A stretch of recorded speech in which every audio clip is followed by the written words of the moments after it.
I'm Ian Rush and you're watching the Redmen TV.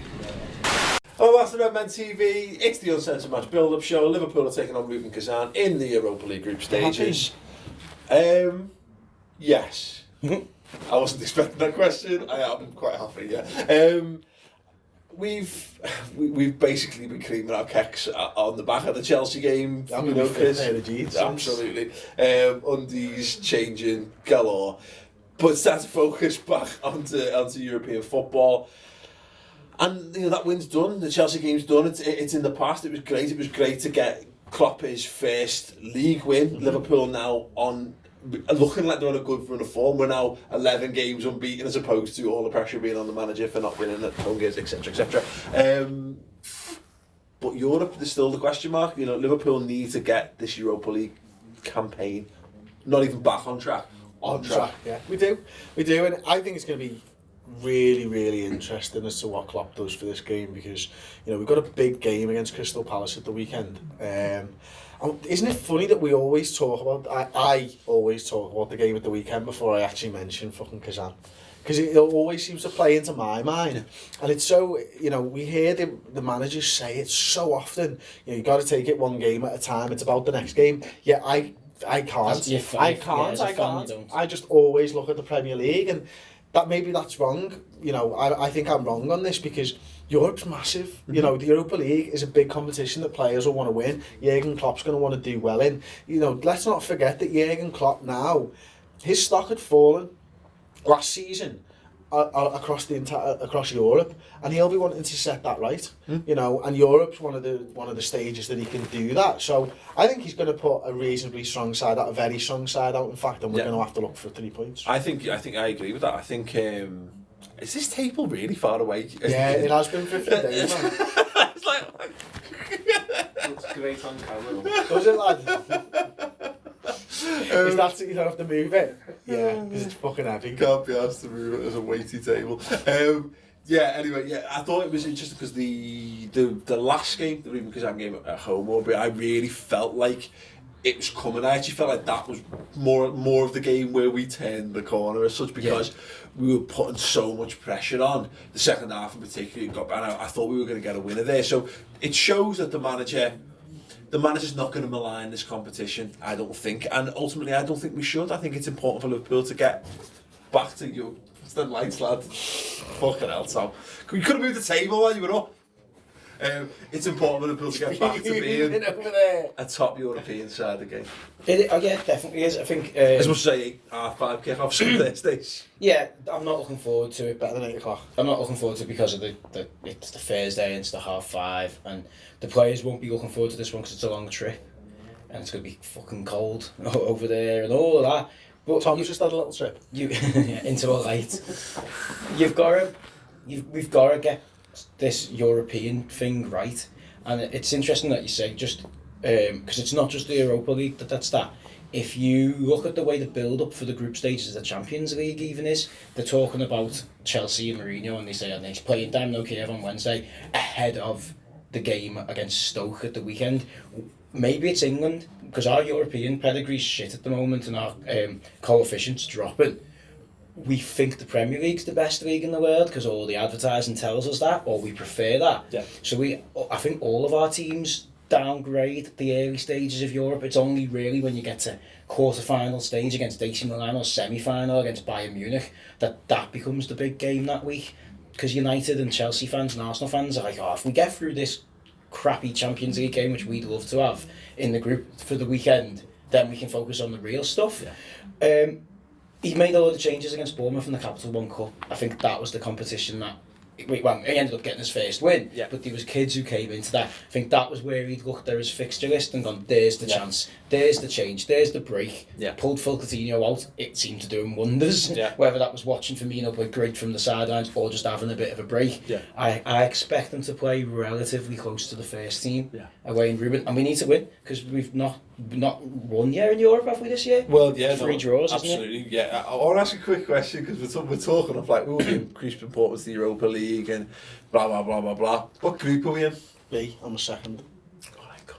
I didn't know. Oh, I had no idea. I had to look it up. I knew he was second. I knew he was second. No, I couldn't have told you what group we were in. But yeah, you know, 3 does the FC Sion are running away with it. But in thankfully in some respects. They're on 7 points, we're on 3. Yeah, so obviously then got Bordeaux were on 2 and Rubin Kazan are on 2 as well. Yeah.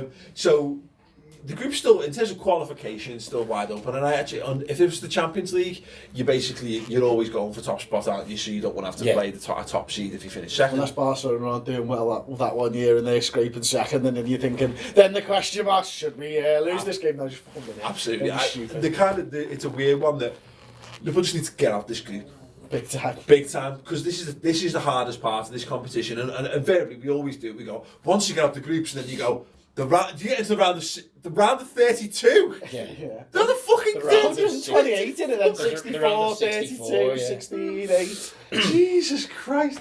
So, you know, there's still a lot of football to be played after this, but get out of that group, because that is always that's the worst part of the Europa League. If they binned off the group stages of that, it would be the UEFA Cup again, and it would be a much better competition. I feel. What I never understood with that is there's a break till is it early February? Yeah.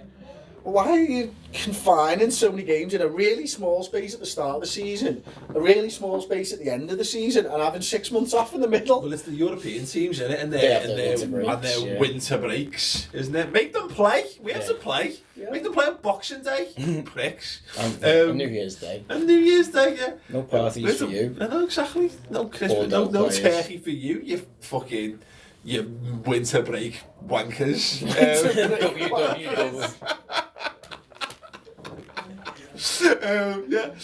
You're right. And the worst thing about it is, in that respect, is that because there's more games than the Champions League, they take part in the same period. I've done this to represent this period. This period I'm going to do that. It's this period. This is the winter break for the wankers in the middle. But you play more winter break. The winter break. You play more games in those periods as well, so it is a very intensive competition. I've got a question for you, Paul. That's completely irrelevant. How much wood could a woodchuck chuck? What I want to know is, why did we shorten World Wide Web to www? Because there's more things to say in www, isn't there? I'm really. But it's. World Wide Web, www. Yeah, it's longer, doesn't it? It's for typing, not saying. Yeah, it's nuts though. Why do people say when they say they bought something, when people say they bought something from Amazon, for example, why do they say, I bought it, I got it offline? Yeah. When they mean they got it online, because offline is going to the shops to buy it. There's the most important question. Got it offline? What? You went to Tesco's and bought it, did you? You World Wide Web wankers. Let's just talk about this instead. I left you for an hour. I was here an hour ago. I was like, be down in an hour to do the umbu. Hit the gin, didn't we? Fuck knows what happened, but there's a lot less Carlsberg in that box than there was before. We've been on the Halloween streets. This is the most excited I've been for a Europa Group League game that sees Liverpool travelling to Russia for a 5:30 Thursday kickoff, and that's the best I can say about that. Because I'm excited to watch Liverpool. I'm just Do you think he's going to leave any big names behind at all? I reckon actually he might leave James Milner and possibly Lucas. Really? The ones who didn't, I don't know, just like a rotation. I think this game's too important. It's a weird one because. Why? I think he'll try and get Alan into that team again. So maybe Lucas won't get left behind. He might go into the starting lineup, and I think Milner again looked average against Chelsea. He was fine. I was did a good Paul impression, and he was fine, but he wasn't the star man. And I think you can afford to rotate 1 or 2 players out, especially with players coming back from injury. I think Jordan Ibe, in his cameo, maybe shows why he could go into that team, and also he's never going to get a chance to the games again. We want to get through the group. We shouldn't make too many changes, but these are the games that you can try something a little different. And you can try someone new. So I'd personally like to see Ibe come in for Milner into that. I think Benteke's got to start. Origi will probably come straight back into the squad to travel. He's had his break because he didn't even go. And again, maybe try an Allen in there because he wants to see the players that he's got. He's come out today and he said, everyone keeps asking me about what players am I going to buy. I'm about coaching these players as opposed to buying players. So if he's saying that says a lot, or he wants to see it that says a lot, Alan needs to get game time, or other players who aren't getting game time need to get game time so we can categorically go, you're shit, you're bombed out, or I can see where you'd work for me. Yeah, So, I can't see him do. I think we didn't make any changes between Kazan and Southampton, for better and for worse. He might, after on the back of that, he might make one or two. I think Jordan Ives the biggest shout there.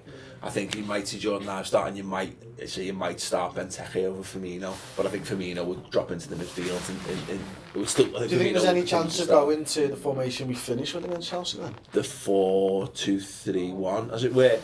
I would. The fact that we've played it away from home against Chelsea suggests that that's more of a possibility, because there might have been a thinking that you only played against teams that you think you can beat at home, because we did it in the League Cup. I would like to see us do that, because we're better than Rubin Kazan. You know, and I think we can give all due respect to the travel, the distance. Other teams want to win, yada yada yada. But Jurgen Klopp will feel that we can go away and win this. And if you're wondering why I've taken over and asking the questions on this one, it's so I can do my starting 11 prediction show. I'm gathering information, you see. I'm deciding who's right and whose ideas I shall rob. I think, let's look at it in terms of, if we rate the importance of it, this game is far more important than the Palace game for the weekend. If you have to, I don't want to say, okay, that's maybe not far more important, but it is more important. Contextually. You can beat Crystal Palace at home. I know we can't. We've struggled with it recently. And bring Steve back. You can beat Crystal Palace at home. You can't. Yeah. You can't. Bring Steven Gerrard back for this game. And show us. Let's give him the send off. Let's rewrite, like we rewrote the Stoke game at the start of this season. Let's rewrite it from last season. I think you can beat Palace at home. I think I think you can get a draw against Palace, and it's not the end of the world. You know what I mean? I think we should be winning both games, regardless. But the point is that Liverpool, if we want to progress in the Europa League, we absolutely puts it all in our own hands. Yeah. So a win pretty much qualifies us, because Rubin Kazan, I think that Rubin Kazan are pretty much out of the thing. Well, it's in our own hands now, in fairness. Yeah. But by and large, it basically puts it out of Bordeaux and Sion, and then you've got Bordeaux and Sion left to play. Sion game becomes far less important, because you don't have to win that game if you're already qualified. So I guess Bordeaux's the next game. It doesn't doesn't it? It's the 10th of December, the Sion game. Yeah. So like I say, I want us to place importance on this. So I think we should put our best foot forward. Whether that's a 4-3-2-1 or a 4-2-3-1, can't wait to find out. Let's know your thoughts. How would Liverpool line up in your ideal world in the comments section underneath? Is anyone you think absolutely has to play? Is anyone you think absolutely doesn't or shouldn't have to play? That please. Yeah, leave your James Milners in the comment section below. Hammers Milner. Or we score prediction. 2-1 to us. Okay, Chris. 3-0 Liverpool. What? That was I was cross between whoop and what? Someone find that for us, please. 1-0 to Liverpool. I think we'll go away and do what we've tried to do so far is your classic European. One scummy 1-0. Yeah. Is that what you want? No. There was a lot of that in the Uncensored match build-up for Chelsea. Not a scummy one. Just go, be sound. Solid European. Yeah, exactly. Just go, be solid, be sound, nick a goal, and chill. You know what I mean? Like that's what I want to do. What Rafa would have done, and then although he did make hard work of some of those style games, but what we did against Bordeaux, except without conceding the shit goal. Essentially, that's what you want to be doing in this instance. If we go and win 3-0, that would be fucking sensational. Do check out Chris's starting 11 prediction show, which he's now fully clued up for. Yeah. Are you going to be doing anything else prior to it? Can't be asked. Oh, I'll have a little wank. Might go for a shit. Check out the check out that. Check out other stuff. Check out the subscriber shows this week. We did a 1v1 show where we discussed the best manager in the Premier League. Should James Milner be getting dropped out of the side? Should he be vice captain? Is Judd Henderson the right man to continue being captain under Klopp? Where will Daniel Sturridge fit in the coming weeks, if and when he's fit? There was a little bit on Jose Enrique as well. Literally just those two Literally words. like 2 words. I hope we said his name. And a whole lot more. So we're going to wrap that up there. Thank you very much for watching. Tom, don't go. You can go when we've stopped. Sit down. He's 10 seconds away from finishing, Tom. Sit down. Thank you very much for watching. Give the video a thumbs up. Thoughts in the comments below. Check out the redmentv.com for more Redmen TV content.